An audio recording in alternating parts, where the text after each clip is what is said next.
Hello guys, eto nga nung araw na dumating yung aming balikbayan box. Bali, sobrang tagal na nga ng video na to, malapit na ngang mag 1 year na nakastock dito sa aking gallery. Kaya naisipan ko na ang i-edit bago paabutin ng Pasko at bagong taon. Yung sister ko nga nasa Canada ang nagpadala ng balikbayan box na to. Simula nga nung pumunta siya doon ay every year na nga kami nakaka-receive ng balikbayan box tuwing December. Kaya kung may mga kamag-anak nga din kayo mga OFW ay talaga nga namang makaka-relate kayo dito. Nakaka-excite nga kapag ganitong may dumarating na package. Kaya I appreciate natin at pahalagahan natin ang mga kapamilya nating mga OFW. Di nga naman talaga biro yung kanilang pagtatrabaho at pagsasakripisyo sa ibang bansa para lang maibigay ang pangangailangan ng kanilang pamilya dito sa Pilipinas. Kaya saludo talaga ako sa mga OFW. Lalo na't yung asawa ko ay isa nga ring OFW. Kaya salamat nga sa asawa ko, sa kapatid ko. Na-appreciate ko palagi ang effort at pagsasakripisyo nyo dyan sa ibang bansa. Kaya lagi talaga kayong kasama sa mga prayers ko na sana gabayan palagi ni Lord. At sana laging safe at malayo nga sa anumang karamdaman. So, eto na nga, dito na nga tayo sa pag-unboxing nitong package. So, ayan nga, bali 2 box nga yung i-open namin.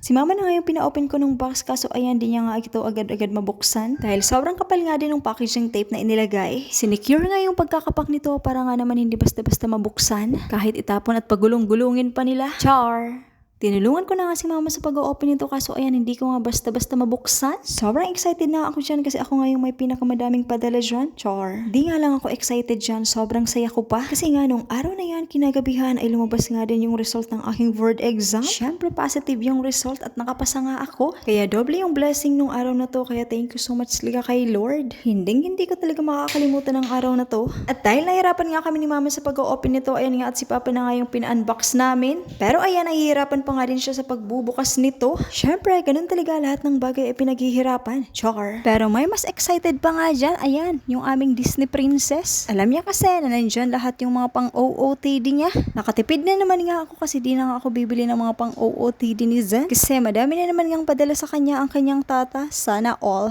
So, eto na nga sa wakas at nabuksan na nga nila. Isa-isa na nga nilang nilabas yung laman nito. Pagbungad pa lang ay yung mga para sa akin pala yan. At yung para sa kanila ay nasa ilalim pa nga. So, eto na nga, ipapakita ko na lang sa inyo yung mga ilan sa mga nakuha ko sa box. Madami nga yan at di ko na nga rin na-videohan yung iba. Pati nga rin yung kay Zen ay di ko na nga rin na-videohan dahil itinago niya nga kaagad. Sobrang gaganda nga ng quality ng pinadala sa akin. Mga branded talaga. Mga dress at may mga coat pa nga for business attire. Magagamit ko nga talaga ang mga yan kapag may event na pupuntahan. Char. Eto nga din pala yung iba pang laman ng box na nasa ilalim nga. Pinakamadami nga dyan ay yung mga chocolates. Ipinamahagi nga din namin to sa iba naming mga kapamilya. Kaya dun sa mga nabigyan, sana ay na-appreciate nyo nga, konti man o madami. So ayun lang, again, thank you so much to my sister. Looking forward sa next balikbayan box.